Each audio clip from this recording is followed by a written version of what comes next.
মাকড়ের স্থান, এখানে কিন্তু সাবদৃশ্যের স্থান ইত্যাদি বলিয়া প্রত্যেক দিন মাটি আমাকে ডাকতেছে, কিন্তু আমরা তো বেহুশ। কি বলেন? আমাদের তো হুশ নেই, আমরা তো শুনতেছি না, আমাদের সেই চিন্তা চেতনাই নেই।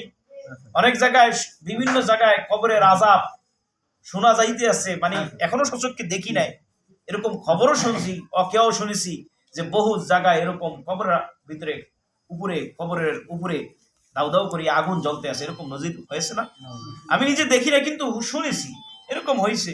এরকম অনেক ধরনের আজিব আজিব ঘটনা, তাজ্জুব তাজ্জুব ঘটনা আমরা শুনি বা দেখি, কিন্তু তারপরও আমাদের ভিতরে ইমানের মানে বাড়ে না। শুধু একটাই কারণ, সেটা হলো ভাই আমাদের আল্লাহ পাকের জিকির একেবারেই না থাকার কারণ।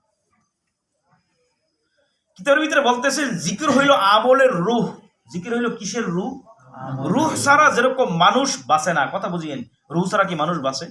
একটা মানুষের চোখ আছে, নাক আছে, মুখ আছে, কান আছে, অঙ্গ প্রত্যঙ্গ, শরীর, প্রতিটা মানে শরীরের যা যেখানে থাকা দরকার সেখানে আছে, সব কিছু ঠিক আছে, দেহে মানে শক্তিতে সব ঠিক আছে, কিন্তু রূহটা নাই।